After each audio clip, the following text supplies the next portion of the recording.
Charger के pin के पास आपने ये सिलेंडर जरूर देखा होगा। क्या आपने कभी पूछने की कोशिश करी कि ये सिलेंडर क्या है और किस काम आता है? चलिए मैं आपको बताता हूं। इस सिलेंडर को फेराइट बिड कहा जाता है और इस फेराइट बिड सिलेंडर का इस्तेमाल इलेक्ट्रॉनिक सर्किट में से हाई फ्रीक्वेंसी नॉइस सिग्नल को फिल्टर करने के लिए किया जाता है। गाइस, फेराइट एक सेरेमिक मिक्सचर है जिसको आयरन थर्ड ऑक्साइड और कुछ मेटल्स को मिक्स करके बनाया जाता है। अब ये सर्किट भी बेहद आसान तरीके से बनाया जा सकता है। सिर्फ इस सिलेंडर के चारों तरफ चार्जिंग वायर को लपेटना होता है और वो आसानी से नॉइस सिग्नल को फिल्टर कर लेता है। क्या आपको इसके पहले तक टेक्नोलॉजी का ये फैक्ट पता था? और अगर नहीं पता था तो चैट सेक्शन में जरूर लिखेगा। आज हम इंसानों की खुदगर्जी और भूख की वजह से इस धरती से एक और जानवर खत्म होने की कगार पर पहुंच गया है। इस जानवर का नाम है पेंगोलिन। एक रिपोर्ट के अनुसार इस जानवर की तस्करी सबसे ज्यादा की जा रही है। इंसान इसे दवा बनाने और अपनी भूख मिटाने के लिए इस्तेमाल कर रहा है, जो कि बेहद शर्मनाक है। लेकिन सारे इंसान एक जैसे नहीं होते। जिम्बाब्वे के फैलिट नकाटा इन जानवरों को बचाने के लिए कब से लड़ रहे हैं। वो इन्हें बच्चों की तरह पाल रहे हैं। इसी वजह से उन्हें पेंगोलिन मैन के नाम से पुकारा जाता है। गाइस, आज हमें इन बेजुबान जानवरों के लिए आवाज उठानी होगी, नहीं तो हमारा एग्जिस्टेंस भी एक दिन खत्म हो जाएगा। इसलिए चैट में प्लीज लिखिए सेव पेंगोलिन सेव अर्थ। होता है और उसकी वजह से हमें बहुत सारी प्रॉब्लम्स का सामना भी करना पड़ता है। लेकिन गाइस, मैं आपको आपकी जानकारी के लिए बता दूं कि जो लोग स्लो ईटर्स होते हैं, मतलब जो खाने को धीरे धीरे चबा के इत्मीनान से खाते हैं, उनके मोटे होने की संभावना काफी कम होती है। लेकिन मोटे लोगों के साथ ऐसा नहीं होता है। मोटे लोग, आपने कभी गौर किया हो तो वो बहुत ज्यादा फास्ट खाते हैं, चबा के नहीं खाते। इस वजह से उनके मोटापे की प्रॉब्लम और ज्यादा बढ़ते जाती है। इसका मतलब क्या हुआ? इसका मतलब यह है कि अगर आप अपने मोटापे की प्रॉब्लम से परेशान हैं और उसे कम करना चाहते हैं, तो आप अपने खाने को इत्मीनान से धीरे धीरे चबा के खाएं।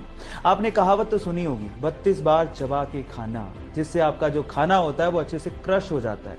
और ये करने से, इस हैबिट को अपनाने से आप अपने मोटापे को कंट्रोल कर सकते हैं। ये इंटरेस्टिंग फैक्ट जान के आपको कैसा लगा, चैट सेक्शन में लिखना मत भूलिएगा।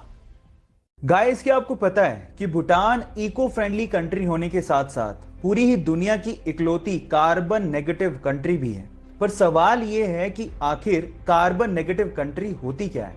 डोंट वरी, मैं आपको बताता हूं। इसका मतलब यह है कि भूटान जितनी CO2 प्रोड्यूस करता है, उससे कहीं गुना ज्यादा वहां के फॉरेस्ट CO2 को एब्जॉर्ब कर लेते हैं, जो कि हमारे एनवायरमेंट के लिए बहुत अच्छी बात है।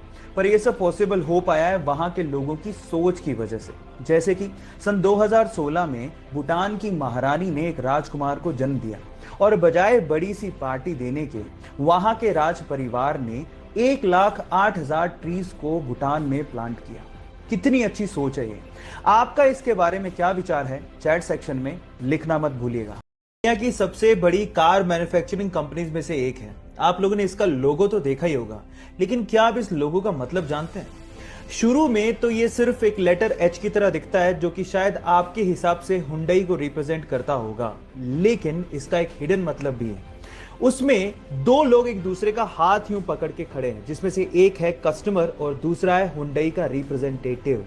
और वहां पर यह बताने की कोशिश की जा रही है कि कस्टमर और हुंडई के बीच में ट्रस्ट और सेटिस्फेक्शन का एक रिलेशनशिप है।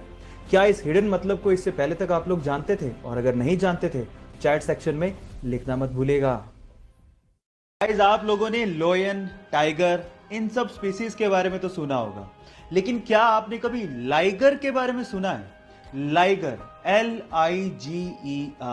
अब आप लोग कहोगे कि ये क्या है? डोंट वरी, मैं आपको बताता हूं। जब एक मेल लोयन और एक फीमेल टाइगर आपस में क्रॉस ब्रीडिंग करते हैं, तो उससे जो ब्रीड पैदा होती है उसे लाइगर कहते हैं। शेर की दहाड़ और चीते की चाल जब आपस में मिक्स होगी, तो आप लोग अंदाजा लगा सकते हो कि वो ब्रीड कैसी होगी।